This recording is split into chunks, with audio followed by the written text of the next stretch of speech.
তারা 2 ঘন্টা পর বাড়িতে আসে জঙ্কুক। 5 মিনিটে ফ্রেশ হয়ে সঙ্গে সঙ্গে হাঁটা দেয় তের রুমের দিকে। দরজা ধাক্কা দিতেই খুলে যায়। চোখ পড়ে ফাঁকা বিছানায়। জঙ্কুক রুমে ঢুকে বারান্দা সহ সব জায়গায় খুঁজলো, কিন্তু কোথাও নেই অষ্টাদশী।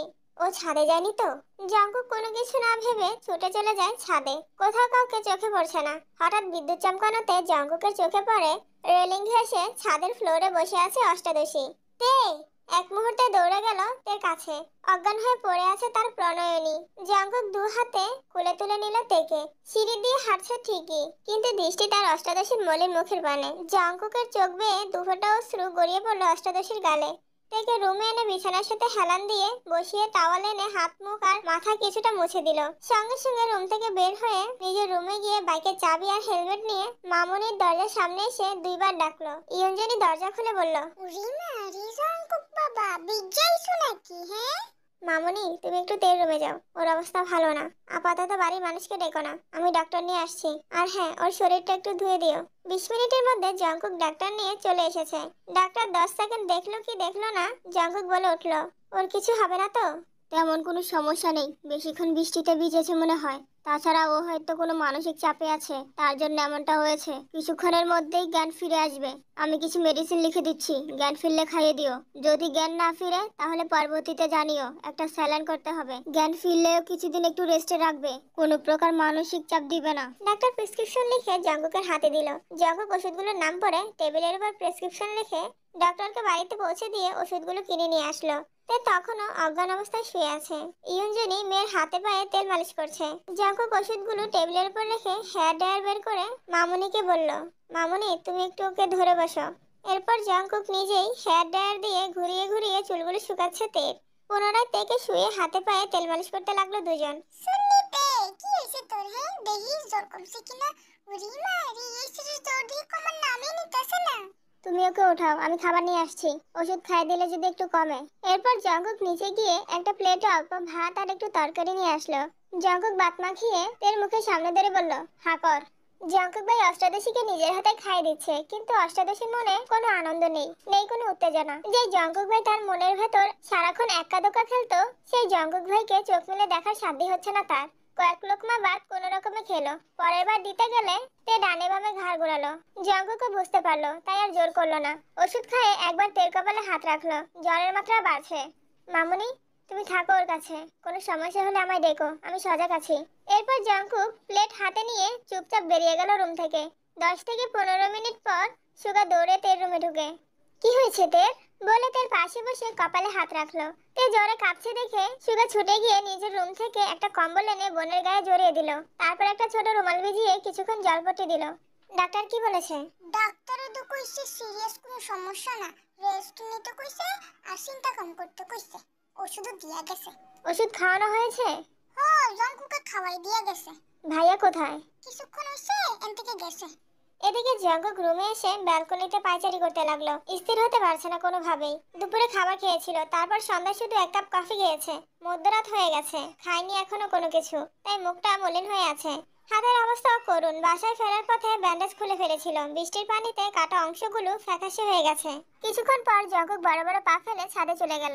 সম্পূর্ণ শরীর ভিজতে বেশি সময় লাগলো না। ছাদের কর্নার থেকে সিঙ্গেল সোফা টেনে মাঝ বরাবর রেখে সেখানে বসে পড়লো। অসীম দূরত্বে চেয়ে থাকে অনেকটা সময় ধরে। পরপর চোখ বন্ধ করে শ্বাস টেনে নিজেকে প্রশ্ন করলো, আমি কি এখন ফিরে ভুল করে ফেললাম? জঙ্কুকের মনে পড়ছে পুরনো স্মৃতি। এক প্রণয়নের 2 বছরের নীরবতা কুড়ে কুড়ে খাচ্ছিল তাকে। প্রিয় মানুষের উপস্থিতি যেমন বক্ষস্পন্দন বাড়াতে সক্ষম, তার থেকে বেশি কষ্টদায়ক। নিজের প্রেয়সীকে গুরুগম্ভীর থাকতে দেখা, আর যার কারণ সে নিজেই। একটা সামান্য ভুলের কারণে গত 2টি বছরে প্রেয়সী তার চোখে চোখ রাখেনি, এক টেবিলে খেতেও বসেনি, মুখ ফুটে একটা কথা পর্যন্ত বলেনি। এর বেশি সহ্য করার ক্ষমতা একটা 18 বছরের যুবকের পক্ষে কখনো সম্ভব ছিল না। যখন তার সহ্যের সীমা শেষ হতে চলল, তখন তার সামনে 2টি রাস্তা ভেসে উঠেছিল। এক স্কলারশিপে বিদেশে যাওয়া, দ্বিতীয় হলো ঢাকা ভার্সিটিতে পড়াশোনা। জঙ্কুক বাড়ির প্রতিটা সদস্যের থেকে মতামত নিয়েছিল সেদিন।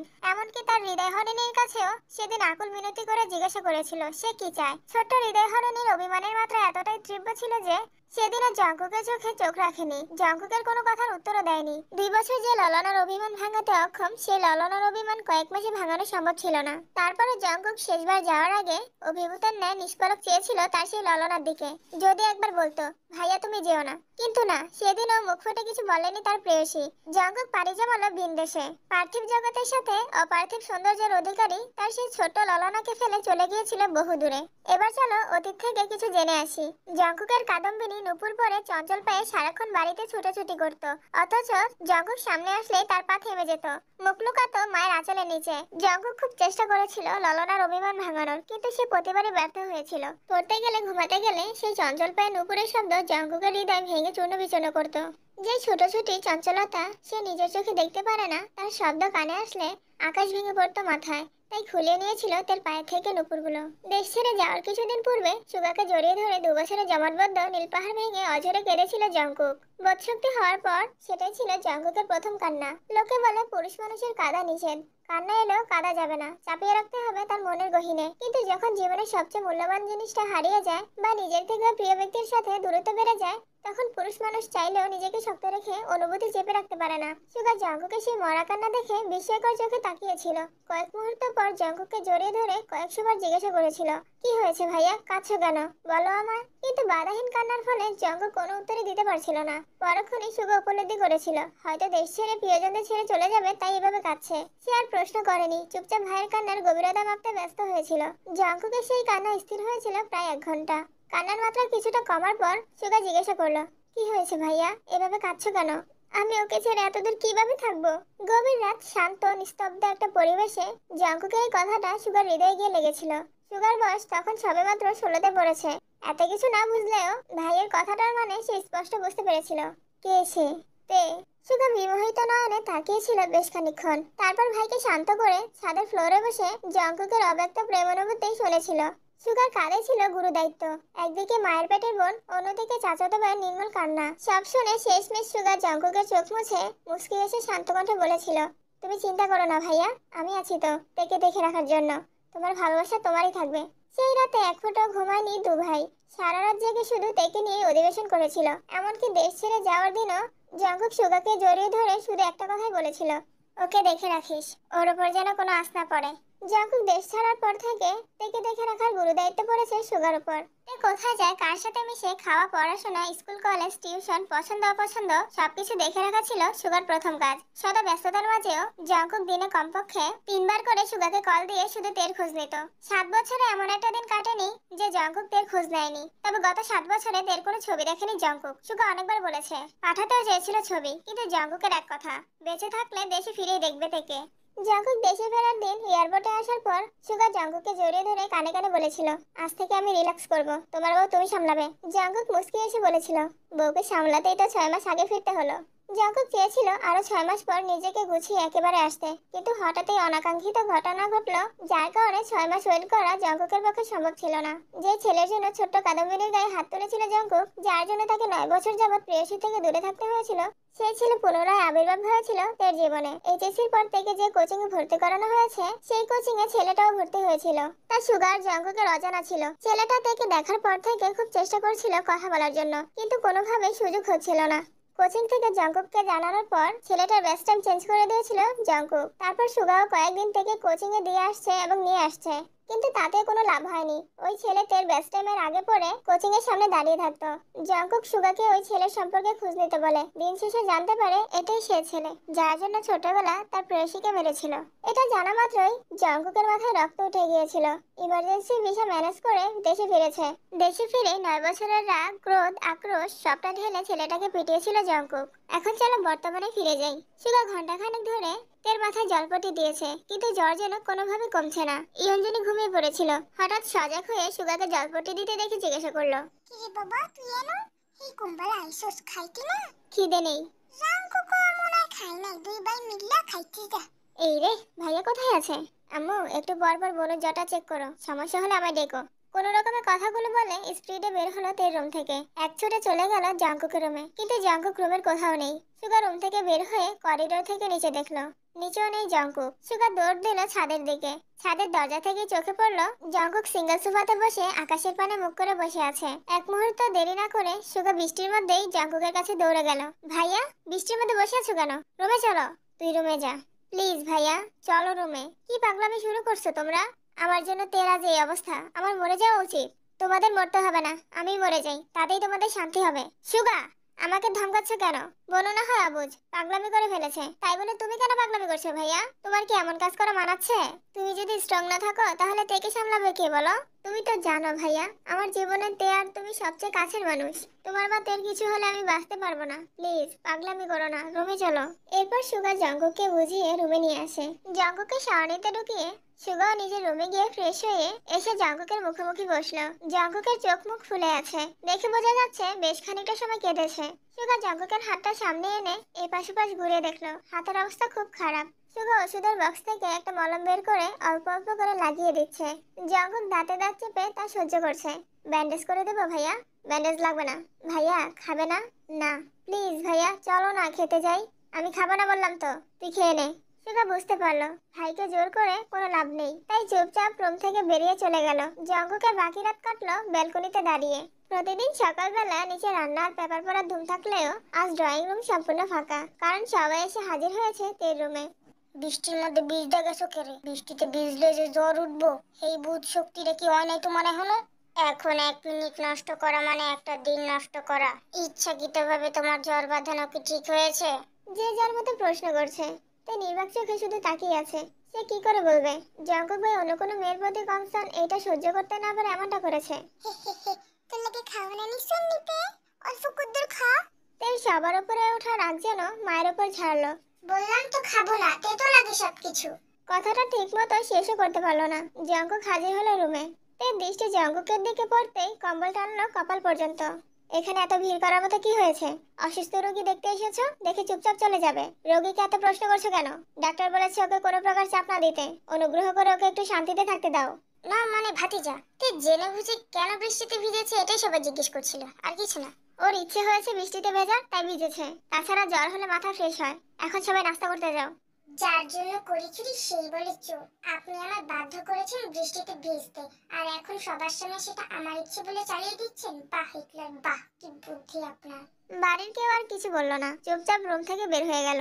সুগা, এর জন্য নাস্তা নিয়ে যা।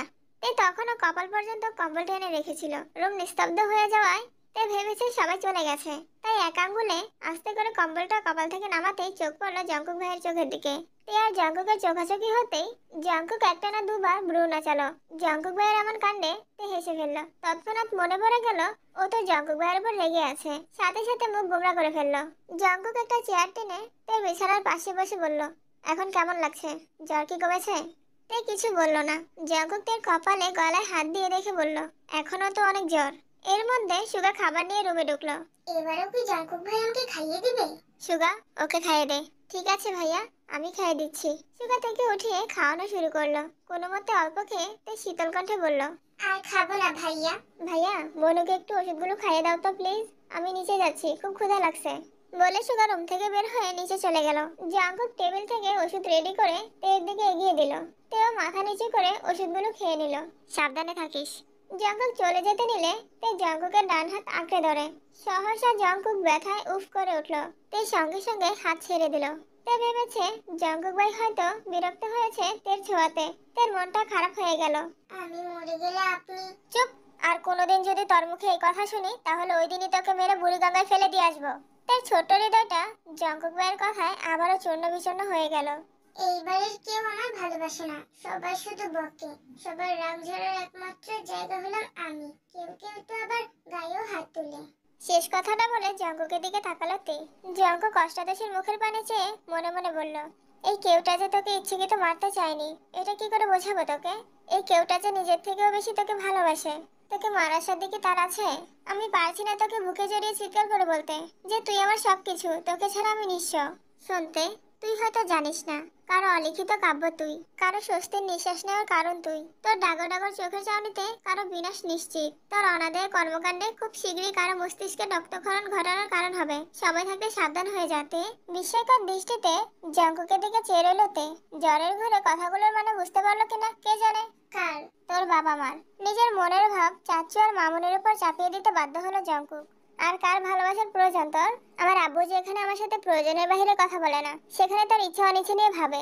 আম্মুর ভালোবাসা আশা করি আমার তোকে বোঝাতে হবে না। কাকামণি কাকিয়া তো ওনাদের সন্তানের থেকে তোকে বেশি আদর করে। চাচু আর মামুনির কথা কি বলবো তোকে, ওনাদের খুব শখ ছিল একটা মেয়ে বাবুর। তোর জন্মের পর দুজন খুশিতে এত কান্না করেছে যে এলাকার মানুষ ভেবেছিল এই বাড়িতে কেউ মারা গেছে। সুগা ছেলে হয়েও এতটা গুরুত্ব পায়নি যতটা গুরুত্ব তুই চাচু আর মামুনি থেকে পাস। সুগার জীবনে বাবা মার পরেই তোর অবস্থান। সকিনার বান্টুর কথা কি বলবো, ওরা তো তোর ভক্ত। এই বাড়িতে তোর যতটুকু অগ্রাধিকার তা আমাদের কারণেই। আর কার ভালোবাসা চাস তুই? উল্টাপাল্টা কথা ভেবে নিজেকে কষ্ট দেওয়া বোকামি ছাড়া আর কিছুই না। আপনার কথা বললেন না কেন? তোর এখন বিশ্রাম নেওয়া প্রয়োজন। জঙ্কুক ভাই, আপনার হাত কেটেছে কিভাবে? এমনি। জঙ্কুক আর কিছু না বলে রুম থেকে বেরিয়ে গেল। তার মনে পড়লো মেন গেটের পাশে দেয়ালে ঘুষি দেওয়ার কথা। ধরে নিল এর ফলে জঙ্কুক ভাইয়ের হাত কেটেছে। অসাধে সে জানতেও পারলো না তাকে থাপ্পড় দেওয়ার অপরাধে জঙ্কুক কত শত ঘুষিতে নিজেকে আহত করেছে। গতকালের ঘটনাগুলো পরপর মনে হতেই তার নিজের উপর বড্ড রাগ হলো। জঙ্কুক ভাইয়ের অনুভূতি জানতে চাওয়ার কি দরকার ছিল? রাগে নিজের গালে নিজের থাপ্পড় দিতে ইচ্ছে হলো তের। জঙ্কুক ছাদের গেটে তালা ঝুলিয়ে রান্নাঘরের সামনে এসে মা কাকিদের বলল, ছাদের গেটে তালা দিয়ে দিয়েছি। তোমাদের কারো ছাদে যাওয়ার প্রয়োজন হলে আমার রুম থেকে চাবি নিয়ে যেও। ও my little boy, little Rumpi কি কাল রাতে ছাদে গিয়ে ভিজেছিল? হ্যাঁ, যে মেয়ে ভূতে ভয় পায়, সন্ধ্যার পর বৃষ্টি হলে কানে আঙুল দিয়ে বসে থাকে, সেই মেয়ে এত রাতে ছাদে গেল কিভাবে? তোমাদের এসব নিয়ে গবেষণা করতে হবে না, যা হওয়ার হয়েছে। দেখে এই বিষয় নিয়ে আর কোনো প্রশ্ন করবে না। ছাদে না যেতে পারলে এমন কাণ্ড আর ঘটাতে পারবে না। এই টপিক এখানেই শেষ। এরপর জঙ্কুক চুপচাপ নাস্তা করে নিজের রুমে চলে যায়। 3টার দিকে জিন জঙ্কুককে ডাকার জন্য ছেলের রুমে যায়। জিন ছেলের কাছে গিয়ে বাহুতে হাত দিতেই আটকে ওঠে। জ্বরে জঙ্কুকের গা পুড়ে যাচ্ছে, ডান হাত ফুলে গেছে কনি পর্যন্ত। জিহুব সঙ্গে সঙ্গে ডাক্তারকে কল দিয়েছে। জঙ্কুককে ব্যথার ওষুধ খাওয়ানোর কয়েক ঘন্টা পর পরিস্থিতি শান্ত হলো। জিন ছেলের মাথার কাছে বসে জলপটি দিতে ব্যস্ত হলো। ইউনজুনি বেরিয়ে তের রুমে গেল। ততক্ষণে তের ঘুম ভেঙে গেছে। মায়ের থমথমে চেহারা দেখে তে জিজ্ঞাসা করলো, কি হয়েছে আম্মু? তোরা 3 ভাই বোনে মিলে কি লাগে দিছস? হ্যাঁ, কেন কি হয়েছে? এন্ডা তোর অবস্থা খারাপ। হ্যান্ডা সুগার লাগছে, সর্দি। সকাল থেকে চা কফি খাইতে খাইতে কিছুক্ষণ আগে বাইরে হইছে। এখন আবার জঙ্কুকের কি হয়েছে? জঙ্কুক ভাইয়ের কালকে রাইতে একটু সারাটা দৌড়ের উপরে আসিল। বৃষ্টিতে ভিজে অফিস থেকে আইছে। এরপরে তোরে সাদের থেকে রুমও আনছে। রুমও আনিয়ে ডাক্তার আনতে গেছে। ডাক্তার আইনা ওষুধ আনছে। কি মেদিনে 8টা কেটে গেছে গা। হে হাত ফুললা ব্যথায় জড়াইয়া পড়ছে। চোখ মুখ করে খুলতেই পারতেছে না সারাটাই। জঙ্কুক ভাই আমার জন্য এত কিছু করেছে। আমি ওনাকে নিয়ে ভাবছি কেন? ওনাকে নিয়ে ভাবার মানুষ আছে। উনি আমায় মেরেছে, তার শাস্তি উনি পেয়েছে। আমার তো এতে খুশি হওয়ার কথা। যেখানে আব্বু আম্মু ভাইয়া কোনোদিনও আমার গায়ে হাত তোলেনি, সেখানে উনি আমার গায়ে হাত তুলেছে কোন অধিকারে? তাও আবার আরেকজনের জন্য। উনি আমাকে পছন্দ করলেও মেনে নিতাম, কিন্তু উনি তো আয়ু আব্বুকে ভালোবাসে, তাহলে আমার উপর কেন অধিকার দেখাতে আসে? কারো জীবনে অবাঞ্ছিতের মতো পড়ে থাকার চেয়ে একাকী জীবন কাটানো অনেক ভালো। আমি আপনার জীবনে অবাঞ্ছিত হয়ে থাকতে চাই না। আজ থেকে আমার মনে হিটলারের কোনো অস্তিত্ব থাকবে না। একবার শুধু সুস্থ হই, আমার জীবনের সকল সিদ্ধান্ত আমি নিব। আমার ব্যাপারে আর কাউকে না করাতে দিব না। তুই সুস্থ হইলে তোর ফাল্লারও জমা। কেন? তোর চুলটি তো কাটাইতে হইব, বড় হয়ে গেছে কা। না, আমি চুল ছোট করব না। তুই তো তোর নিজেরই যত্ন নিতে পারস না, চুলের যত্ন কি নিবি? হ্যাঁ আলু সেরি, আমার কথা হুন। এখন চুলটি কাটাইলে ভর্তি পরীক্ষা দিতে দিতে তোর চুল আবার বড় হয়ে যাবো কা। সুগা বিকেলে বের হয়ে এমপির সম্মেলনে গেল। সেখানে প্রোগ্রাম শেষ করে তারা কয়েকজন মিলে এলাকায় বেরিয়েছে ভোট চাওয়ার জন্য। এক গলিতে কয়েকটা বাসায় ভোট চাওয়ার পর আচমকা সুগার নজর পড়ে মেন রোডে। সাথের কয়েকজনকে দায়িত্ব দিয়ে সুগা দৌড়ে বেরিয়ে এসেছে গলি থেকে। এই মেয়ে দাঁড়াও। ভাইয়া, আপনি এখানে? আমি তোমার কোন জন্মের ভাই? না মানে আপনি তের ভাইয়া, তাই। আমাকে ভাইয়া ডাকার অধিকার শুধু তের। তোমার ইচ্ছে হলে সুগা ভাই বলতে পারো, কিন্তু মায়ের পেটের ভাইয়ের মতো ভাইয়া ভাই বলে ডাকবা না। তের ভাইগুলো এমন বদমেজাজি কেন? এতদিন শুধু তের মুখে শুনতাম, এখন দেখি সত্যি সত্যি। কোথায় যাওয়া হচ্ছিল? ফুচকা খেতে। আপনি এখানে কেন ভাইয়া? সরি সুগা ভাই। সামনে নির্বাচন, তাই ভোট চাইতে এসেছিলাম। ও বুঝলাম। এভাবে বললে কেন? আমাদের এমপি কে পছন্দ না? ভোট দিবে না? না না, তেমন কোনো বিষয় না, আমি তো ভোটারই হইনি। তাতে কি হয়েছে? তোমার আব্বু আম্মু বড় বোন তো আছে, তারা তো ভোটার। যেভাবে রিয়াকশন দিচ্ছ মনে হচ্ছে গোষ্ঠীর কাউকে ভোট দিতে দিবে না। আপনাদের এমপি কে ভোট দিতে বলবো। ঠিক আছে, এখন বাসায় যাও, কিছুক্ষণের মধ্যে তোমাদের বাসায় আসছি। সবাইকে হালকা নাস্তা দিও। আমি তো ফুচকা খেতে যাচ্ছিলাম। একদিন ফুচকা না খেলে কি মরে যাবে? ভেবো না তোমায় জোর করছি। সত্যি বলতে সম্মেলন থেকে সরাসরি এদিকে চলে আসছি। ওরা সকালের পর থেকে এখনো কিছু খায়নি। তোমাদের এদিকে নাস্তা খাওয়ার মতো কোনো দোকান বা রেস্টুরেন্ট কিছুই নেই। কাজ না শেষ করে যাওয়া সম্ভব না। আবার সন্ধ্যার আগে কাজ শেষ করতে হবে। তুমি বনুর বেস্ট ফ্রেন্ড, সেই সুবাদে তোমাকে বলছি। আমাকে না খাওয়ালেও চলবে। ওদের জন্য একটু চা বিস্কুট আর হালকা নাস্তার ব্যবস্থা করে দিলে খুব ভালো হতো। জি অবশ্যই, আমি বাসায় গিয়ে ব্যবস্থা করছি। আপনি সবাইকে নিয়ে বাসায় আসবেন প্লিজ। বাসা চিনেন তো? হ্যাঁ চিনি। এরপর জিমিন বাসায় গিয়ে আম্মু আর বোনকে বলে বেশ কিছু পদের নাস্তার ব্যবস্থা করলো। কিছুক্ষণ পর হাজির হলো সকলে। কলিং বেল চাপতেই কিছুক্ষণের মধ্যে জিমিন এসে দরজা খুলে দিল। সুগা দুইটা শপিং ব্যাগ এগিয়ে দিল জিমিনের দিকে। সবাইকে বসতে বলে জিমিন ভেতরের রুমে চলে গেল। আর জিমিনের আম্মু সকলকে নাস্তা দিতে ব্যস্ত হলো। জিমিন রুমে এসে একটা শপিং ব্যাগ খুলতেই চোখে পড়লো পার্সেল করা ফুচকা। সুগা ভাই আমার জন্য ফুচকা এনেছে? উনি কবে থেকে এত ভালো মানুষ হলো? জিমিন দ্বিতীয় শপিং ব্যাগটা খুলে দেখলো এতে আপেল, মালটা আরো কি কি ফল। সবাই টুকটাক নাস্তা করে বেরিয়ে পড়েছে। সুগা হাসি মুখে জিমিনের মায়ের থেকে বিদায় নিল। এরপর জিমিনের দিকে তাকিয়ে বলল, তোমার বান্ধবী অসুস্থ, ওর খোঁজ নিও। তারপর চুপচাপ চলে গেল সুগা। জিমিন রুমে এসে তেকে কল দিল। তুই নাকি অসুস্থ? কি হয়েছে তোর? জ্বর হয়েছে, তোকে কে বললো? সুগা ভাই আসছিল, উনিই বলে গেল। ভাইয়া তোদের ওখানে গিয়েছিল কেন? আমাদের এলাকায় ভোট চাইতে এসেছিল, তখনই তোর কথা বললো। ও আচ্ছা। এই তোর জ্বর কি বেশি? আর কিভাবে জ্বর বাঁধালি? জঙ্কুক ভাই আমাকে থাপ্পড় মেরেছে, এটা কোনোভাবে জিমিনকে বলা যাবে না। হ্যাঁ রে বান্ধবী, অনেক জ্বর, হঠাৎ করেই হয়েছে। বেবি শোন না। বল, শুনছি। জানিস তোর ভাই তো আমার জন্য আজকে ফুচকা নিয়ে এসেছে। কাহিনী কি, পুরোটা বলতো আমাকে। তাহলে শোন, আমি ফুচকা খেতে যাচ্ছিলাম, বাকিটা ডট ডট ডট। শোন, আমার ভাই যতই রাগ দেখাক না কেন, দিন শেষে আমার পছন্দের সব জিনিস ভাইয়াই এনে দেয়। জঙ্কুক ভাইয়ের মতো এত নিষ্ঠুর না। তাই ভবিষ্যতে আমার ভাইয়াকে নিয়ে বাজে কথা বলবি না। জঙ্কুক ভাইয়ের সাথে আবার তোর কিছু হয়েছে নাকি? ওনার ফোনে একটা মেয়ের ছবি দেখেছি। তারপর আইয়ু আপুর সাথেও গতকাল কত মধুর সুরে কথা বলেছে। আমার মনে হয় আইয়ু আপুকে উনি পছন্দ করে। শোন বেবি, ওই ফালতু বেটাকে নিয়ে একদম ভাববি না। তোর জন্য একটা কিউট বয়ফ্রেন্ড খুঁজে দিব। ওই বেটা কি হারাচ্ছে সেটা একদিন ঠিকই বুঝবে। সময় পেলে আমাকে দেখতে আসিস। রাখছি এখন। আমাকেও অনুভূতিহীন আর নিষ্ঠুর হতে হবে, যাতে দুনিয়ার কোনো কষ্ট আমার ছুঁতে না পারে। রাত 9টার দিকে আরেম আর সুবিন বাসায় ফিরে খাওয়া দাওয়া শেষ করে জঙ্কুকের রুমে আসে। সুগাও ওনাদের পেছন পেছন এসে জঙ্কুকের বিছানায় বসে। আবার কোথায় মারপিট করে হাতের এই অবস্থা করেছো? আমি খুবই ভদ্র ছেলে, মারপিট একদম পছন্দ করি না। আপনি শুধু শুধু টেনশন করেন আমাকে নিয়ে। জঙ্কুকের এমন ভাবের কথা শুনে সুগা মনে মনে বলল, বাহ ভাইয়া বাহ, কি নাটকটাই না করছো। বলতেই হয়, আপনি গুরু আমি শিষ্য, বুদ্ধি আমার কম। আপনি বুঝাইয়া দিলে বুঝিতে সক্ষম। মারামারি না করলে হাতের এই অবস্থা হইছে কেমনে? রাস্তায় কিসের সাথে যেন ধাক্কা লেগে কেটে গেছে। আহারে বেচারা ভাই আমার। আগেই বলেছিলাম বাইক না কিনতে। তিনটা প্রাইভেট কার দিয়েও তোমাদের হয় না। আজকে যদি গাড়িতে চলাফেরা করতে, তাহলে জ্বরে পড়ে থাকতে হতো না তোমাকে। ঠিকই তো কইছে ভাইজানে, তুমি এমনি আদমরা হইয়া ফিরে থাকলে কোম্পানির ওপেনিং করবো কেডা? আমিই করব। এসব ভন্ডামি বাদ দিয়ে কাজে মনোযোগ দাও। মারপিট করে জীবনে কিছুই করতে পারবে না। কোম্পানি শুরু করার অনুমতি চেয়েছো, অনুমতি দিয়েছি। এখন যদি কোম্পানির কাজের বাইরে নিজের মর্জি মতো চলো, তাহলে আমাকেও কঠোর হতে হবে, এই আমি বলে রাখলাম। ও তো বললো মারপিট করেনি। তোমার ছেলের বয়সটা আমিও পার করে এসেছি। কোন কারণে কি হতে পারে সে সম্পর্কে আমার সম্পূর্ণ ধারণা আছে। একটা সময় রাজনীতি আমিও করেছি। রাজনীতির জন্য কত জায়গায় মারপিটও করেছি। কি লাভ হয়েছে তাতে? দিন শেষে সবকিছু ছেড়ে ব্যবসা শুরু করতে হয়েছে। তোমার ছেলেকে সময় থাকতে বোঝাও এইসব ঝামেলাতে না জড়িয়ে কাজে মন দিতে। আপনারই তো রক্ত পেয়েছে। ছেলেকে লাই দিয়ে মাথায় তুলেছো, তুলো, আমার সমস্যা নেই। একদিন শুধু আমার কানে ওর মারপিটের খবর আসুক, তারপর দেখে নেব ব্যাপারটা। নামজান কথা না শেষ করেই রাগে ফুঁসতে ফুঁসতে চলে গেলেন। সুগা তখন থেকে নিঃশব্দে হেসেই চলেছে। সুগাকে এভাবে হাসতে দেখে সুবিন বলল, এত হাস্য লাভ নাই। রাজনীতিকরণের অনুমতি দিছি দেখাই যে যা তা কইরা বেড়াইবা, এটা সহ্য করতাম না। তুমি দুই বাইরে সাবধান করে দিতাছি। এই বাড়িতে থাকতে গেলে বাধ্য ছেলের মতোই থাকতে হইব। কথাগুলো বলে জঙ্কুকের রুম থেকে সুবিনা বেরিয়ে গেল। জিন ছেলের মাথায় হাত বুলাতে বুলাতে বলল, তুই তো এত বছর বিদেশে ছিলি, তাহলে এখানে তোর ঝামেলাটা হয় কার সাথে? আম্মু তুমি অন্তত এইসব কথা বলো না। আমি মারপিট করিনি, এমনি কেটে গেছে। এত চিন্তা করো না তো। বিশ্বাস না করলে তোমার সামনে আমি সুগাকে জিজ্ঞাসা করছি। কি রে সুগা, আমি মারপিট করি? না, একদমই না। ভাইয়ার মতো নিষ্পাপ একটা শিশু কি মারপিট করতে পারে? বল আম্মু, তুমি শুধু শুধু চিন্তা করছো।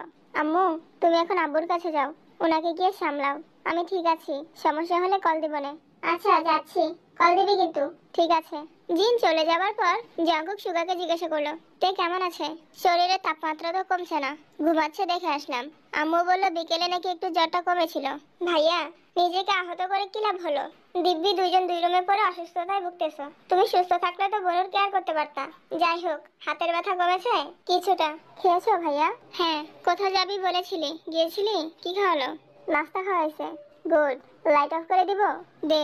সুগার লাইট অফ করে দিয়ে বেরিয়ে গেছে। ঘন্টা খানেক পর জঙ্কু কোনো রকমে উঠে নিজের রুম থেকে বেরিয়ে তের রুমে আসে। তে গভীর ঘুমে মগ্ন।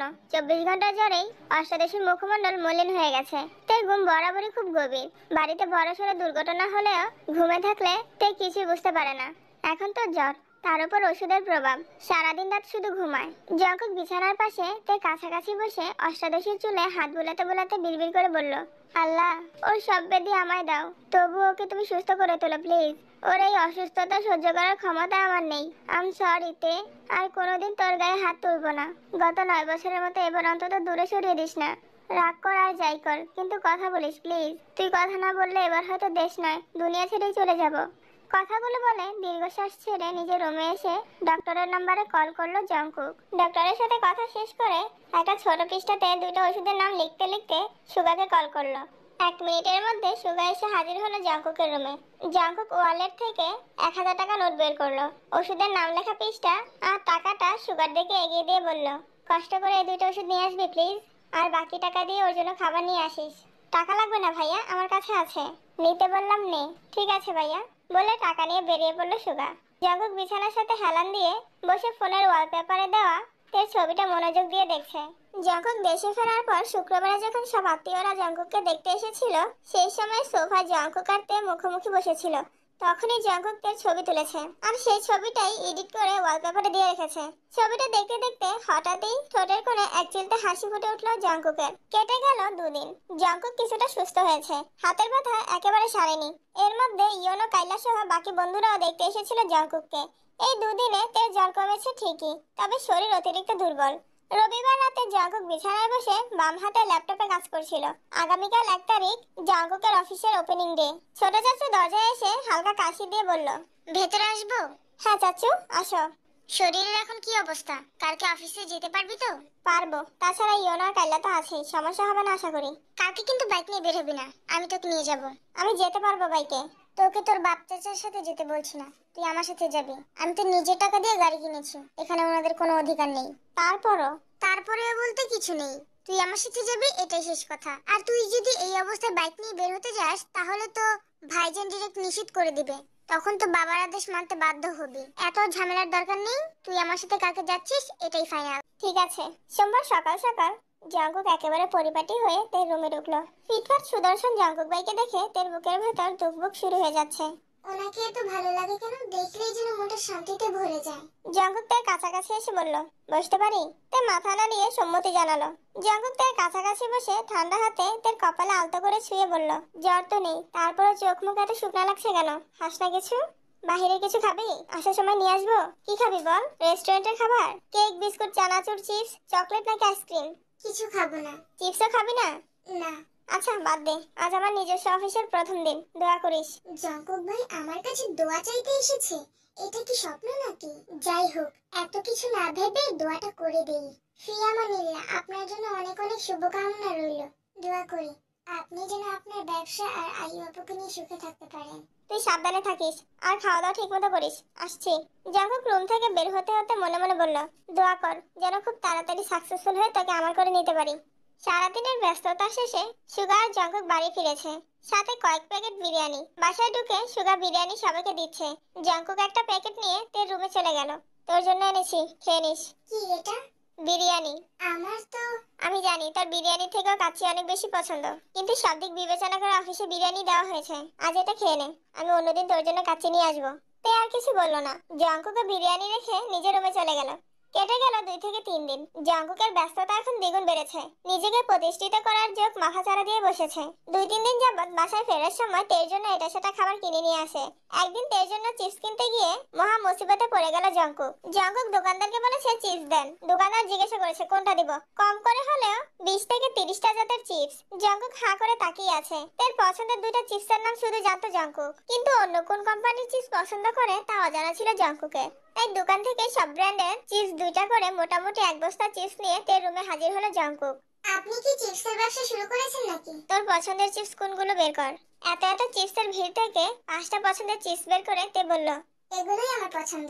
বাকিগুলো টেস্ট করতে পারিস। ভালো লাগলে পছন্দের লিস্ট বাড়াবি, আর ভালো না লাগলে সকিনা আর বান্টুকে দিয়ে দিস। বৃহস্পতিবার সকালে জঙ্কুক অফিসে যাওয়ার পথে সকিনাকে ছাদের চাবি দিয়ে বলল, তে শরীর ভালো থাকলে ওকে নিয়ে একটু ছাদে যাস। ঠিক আছে ভাইয়া। জঙ্কুক অফিস থেকে ফেরার পথে তের কোচিং আর টিউশন থেকে এই সপ্তাহের সকল নোট আর পরীক্ষার প্রশ্নগুলো এনে তের রুমে টেবিলের উপর রেখে নিজের রুমে চলে গেল। সকিনা আর তে ছাদে ঘুরতে ঘুরতে ফুল গাছগুলো দেখছিল। নয়নতারা ফুল নিয়ে দু বোন দোকানে গুজে কয়েকটা ছবিও তুলেছে। 1 সপ্তাহে তের শরীর কিছুটা সুস্থ হয়েছে, তবে মায়ের ঘন্টায় ঘন্টায় আনা খাবার খেতে হচ্ছে। জঙ্কুকও এটা সেটা নিয়ে আসে। সুবিন অথবা নামজুন রুটি, কলা, ফল নিয়ে আসে। সুগা রাতে ফেরার সময় যা চোখের সামনে পড়ে তাই নিয়ে আসে। খেতে খেতে আর শুয়ে থাকতে থাকতে ক্লান্ত হয়ে গেছে তে। বেশ খানিকের সময় ছাদে ঘোরাঘুরি করে নিচে এসে যে যার রুমে চলে গেছে। তে রুমে ঢুকতেই চোখে পড়লো টেবিলের উপর রাখা প্রশ্ন আর শীটের দিকে। উল্টিয়ে পাল্টিয়ে দেখলো, বুঝতে বাকি নেই যে এগুলো জঙ্কুক ভাই এনেছে। প্রতি শুক্রবারের ন্যায় এই শুক্রবারটাও ভালোভাবে কাটলো সকলের। জঙ্কুক আসরের নামাজ পড়ে করিডোর দিয়ে নিজের রুমের দিকে যাচ্ছিল। হঠাৎই সামনে পড়লো তে। খোলা চুলে রুম থেকে বের হয়েই মুখোমুখি হলো জঙ্কুক ভাইয়ের। সাইড কেটে চলে যেতে চাইলে জঙ্কুক প্রশ্ন করলো, এভাবে চুল ছেড়ে কোথায় যাচ্ছিস? পার্লারে। কেন? চুল কাটতে। তোকে চুল কাটার অনুমতি দিয়েছে কে? আম্মু বলেছে আমি নাকি চুলের যত্ন নিতে পারি না, তাই কাটতে যাচ্ছি। মামুনি বলছে? জি। চুল কাটাবেই ভালো কথা, কিন্তু চুল যেন কোমরের উপর না ওঠে। আমার চুল আমি কাটবো, কার মতামতের প্রয়োজন নেই। চুল কোমরের 1 ইঞ্চি উপর উঠলে তোর খবর আছে। কথাটা বলা শেষ করে নিজের রুমে দিকে চলে গেল জঙ্কুক। আমার চুল আমি যা ইচ্ছা তাই করবো, আপনার কথা কেন আমি শুনবো? আপনি আপনার প্রিয়তমার উপর গিয়ে অধিকার খাটান, আমার উপর অধিকার খাটাতে হবে না। এরপর মায়ের সাথে পরিচিত একটা পার্লারে গেল। ইয়ঞ্জুন বলেছিল কাদের নিচ পর্যন্ত কেটে ফেলতে, কিন্তু তের মন টানছে না। চুলের প্রতি যেন তার বড্ড বেশি মায়া।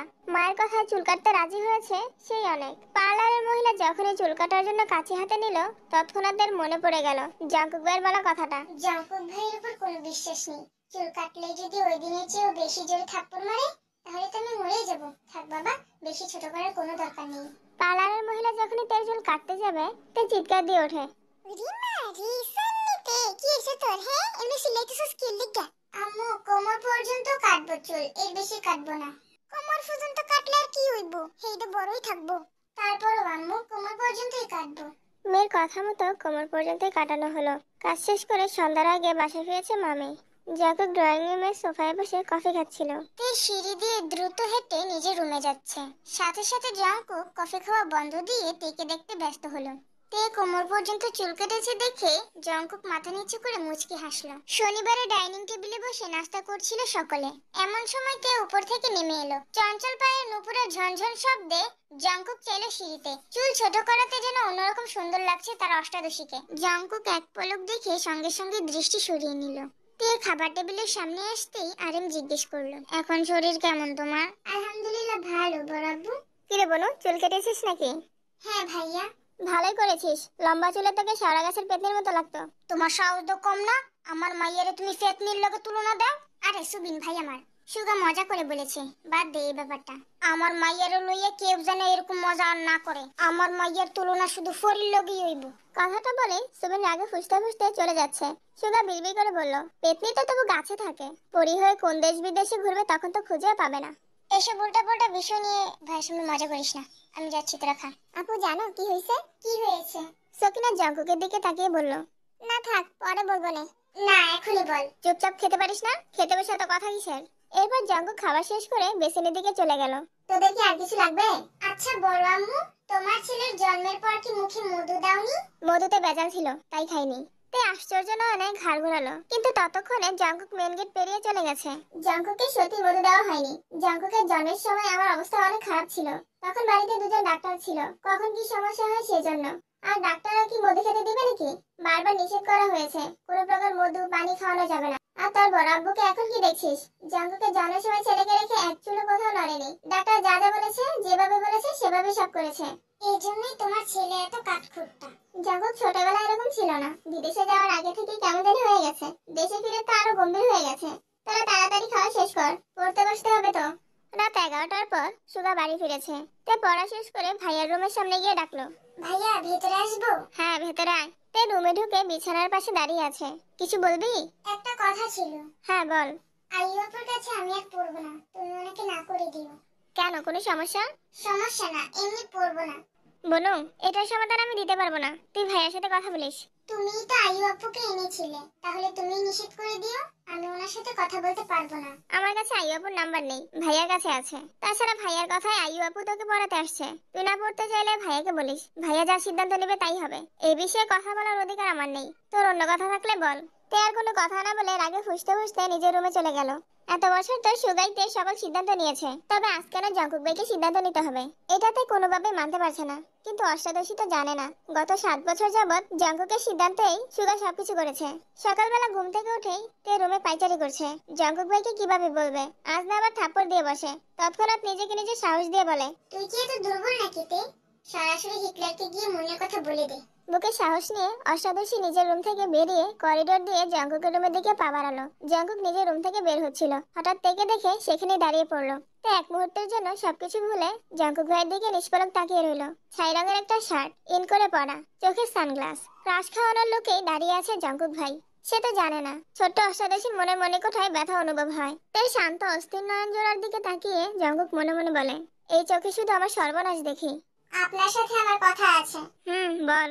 আমি আইয়ু আপুর কাছে আর পড়বো না। কেন? ইচ্ছে নেই তাই পড়বো না। তোর ইচ্ছেতে তো সবকিছু হবে না, তোকে আয়ুর কাছেই পড়তে হবে। বললাম তো আমি ওনার কাছে পড়বো না। সব বিষয় নিয়ে ফাজলামি করবি না তে। তোর ভালোর জন্যই আয়ুকে রাখা হয়েছে, আমি তোর খারাপ চাই না। আমার ভালো মন্দ আপনাকে ভাবতে হবে না। আজ থেকে আয়ু পড়াতে আসবে, ঠিকমতো পড়াশোনা করবি। কোনো প্রকার নাটক করলে এর ফল ভালো হবে না। কথাটা বলেই জঙ্কুক থেকে পাশ কাটিয়ে চলে যাচ্ছিল।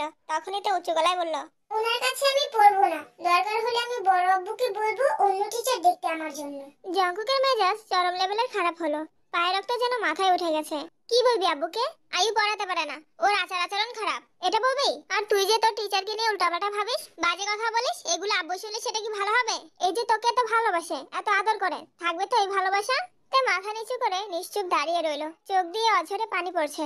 এই বাড়িতে থাকতে গেলে আমার মর্জিতেই তোকে চলতে হবে। কথা শেষ করে জঙ্কুক নিজের মতো নিচে চলে গেল। তে করিডোরে দাঁড়িয়ে কেঁদেই যাচ্ছে।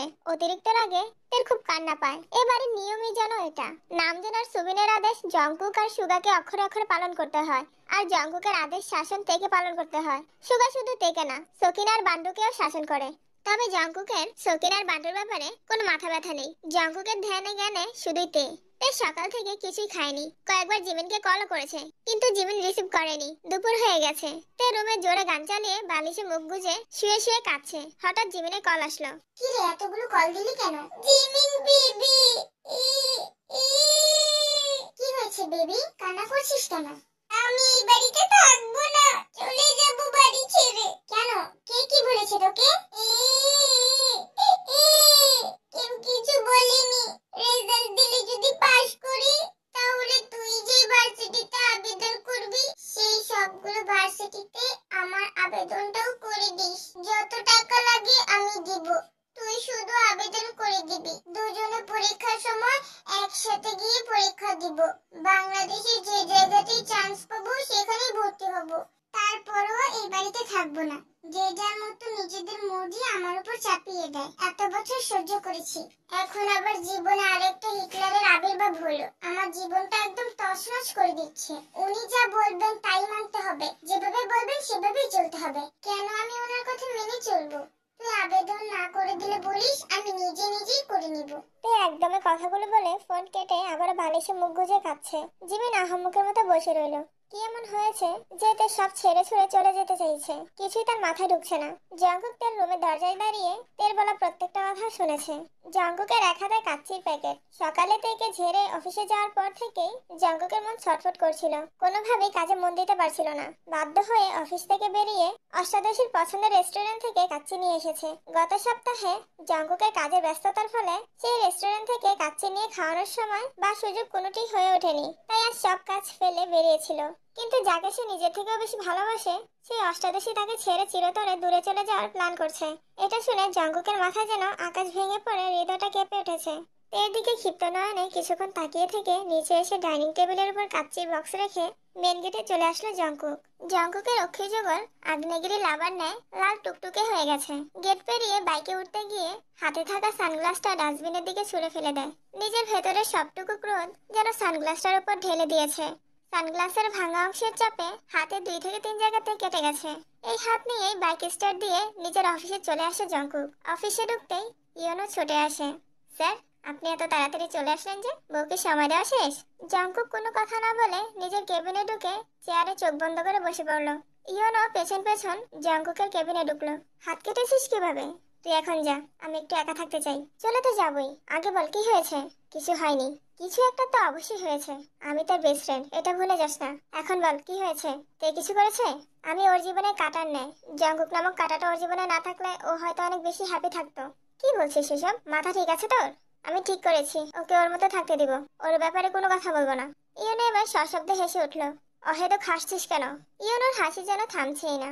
জঙ্কুকের কাছ থেকে দূরে গিয়ে বলে, বন্ধু এত কিছু করে যখন প্রেমিকার মন না পায় তখন তার জন্য একটা গান গাইতে ইচ্ছে করছে। জঙ্কুক বাসা থেকে উঠে দাঁড়াতেই ইয়োনো হাসতে হাসতে কেবিন থেকে ছুটে বের হয়ে নিজের রুমে চলে গেল। সারাদিনের ব্যস্ততায় সন্ধ্যা পেরিয়ে রাত হয়ে গেছে। অফিসের সবাই মোটামুটি চলে গেছে। ইয়োনোর গার্লফ্রেন্ড কলের পরে কল দিচ্ছে।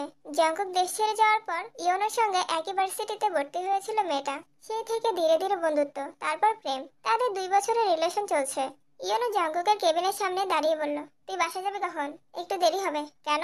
আমার ও অসুস্থ, ওষুধ নিয়ে যেতে হবে। আমি কি চলে যাব? সিরিয়াস কিছু? না না, তেমন না। ওর তো সেই একটাই সমস্যা। ঠিক আছে, তুই যা। কোনো সমস্যা হলে অবশ্যই জানাবি। তুই কিন্তু কাজ শেষ করে তাড়াতাড়ি বাড়িতে চলে যাস। জঙ্কুক মাথা নিচু করে চুপচাপ কাজে মনোযোগ দিল। অন্যদিকে থেকে পড়াতে আইয়াপু এসেছে। তাই মনের বিরুদ্ধে বাধ্য হয়ে পড়তে বসেছে। আইয়াপু কি পড়াচ্ছে তাতে কোনো মনোযোগ নেই। আইয়াপুর দিকে তাকিয়ে দেখলো একবার। খুব সাদামাটা একটা মেয়ে। গায়ের রং ধবধবে সাদা না হলেও চেহারায় অন্যরকম সৌন্দর্য আছে। আমি কি ওনার মতো সুন্দরী না জঙ্কুক ভাই?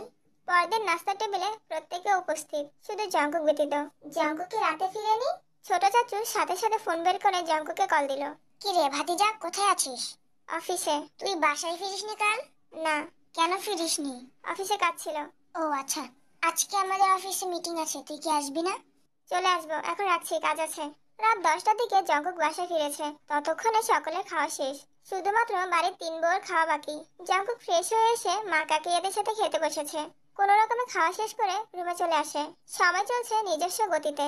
মাঝখানে কেটে গেল 10 দিন। জঙ্কুক আর তের দেখা হলেও কেউ কারোর সাথে কথা বলে না। তে ঠিকই 2-1 বার তাকিয়ে দেখে জঙ্কুক ভাইকে। কিন্তু জঙ্কুক যেন নিজেকে শক্ত আবরণে আবৃত করে রেখেছে। বুকের উপর পাথর চাপা দিয়ে দিন কাটাচ্ছে। জঙ্কুক যতক্ষণ বাসায় থাকে ততক্ষণ নিজের রুমে দরজা বন্ধ রাখে।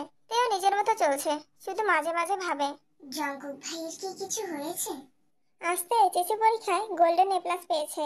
কিছুক্ষণের মধ্যে সবিনার নামজন মিষ্টি নিয়ে বাসায় হাজির হলো। বেশ কিছুক্ষণ পর জঙ্কুক আর সুগাও বাসায় ফিরেছে। সুগা একটা র্যাপিং বক্স তের হাতে দিয়ে হাসি মুখে বলল, কংগ্রাচুলেশন মাই ডিয়ার বনু। থ্যাংক ইউ ভাইয়া। জঙ্কুক কোনো দিকে না তাকিয়ে নিঃশব্দে নিজের রুমে চলে গেছে। তে জঙ্কুকের দিকে চেয়ে মনে মনে বলল, একটা মানুষ এতটা হৃদয়হীন হয়ে থাকে কি করে? সামান্য একটা কংগ্রেস শব্দটাও কি বলা যেত না? 20 মিনিটের মধ্যে জঙ্কুক অফিসের জন্য রেডি হয়ে বের হচ্ছে। জঙ্কুকের পেছন পেছন সুগাও নামছে।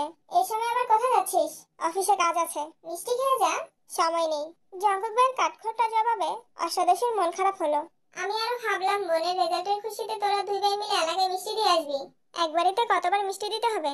ভাইয়া আর আমি এলাকার সব বাড়িতে মিষ্টি দিয়েই বাসায় এসেছি। তাই বিস্ময়কর দৃষ্টিতে ভাইয়ের অভিমুখে তাকিয়েছে।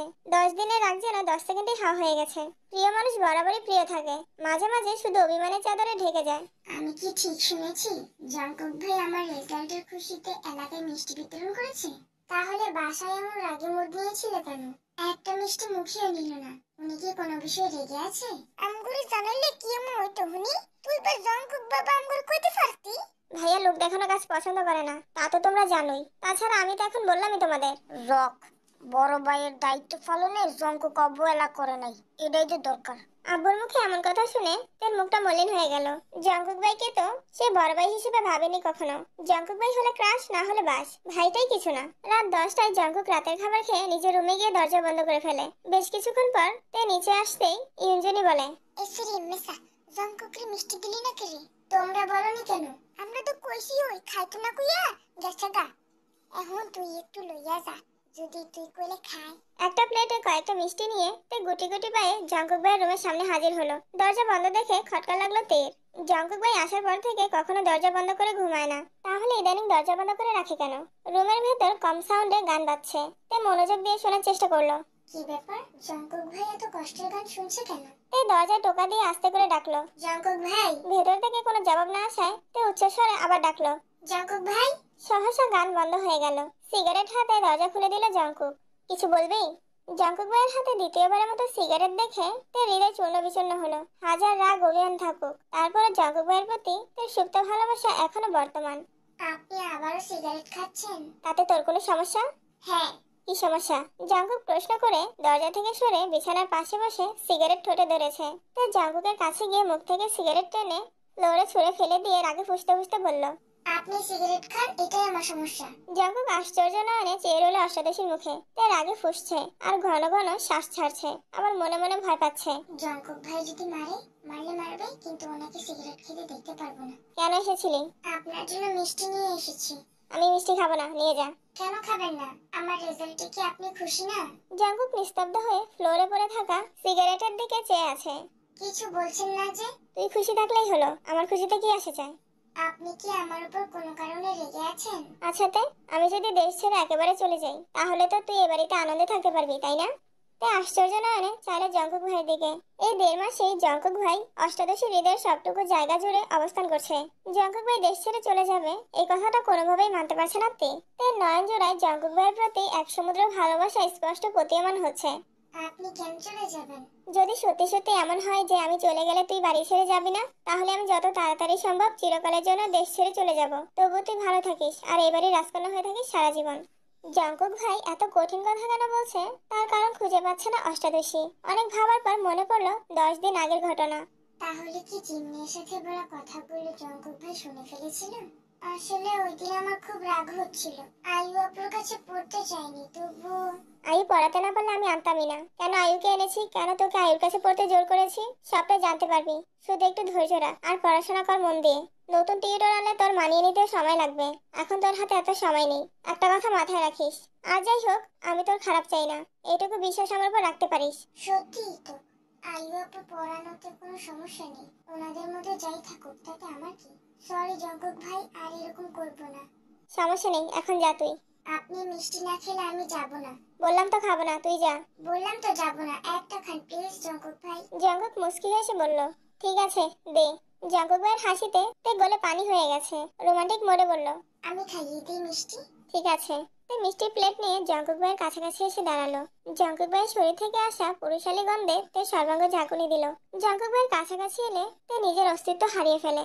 10 দিনের রাগ, অভিযোগ, অভিমান যেন নিমিষে বিলীন হয়ে গেছে।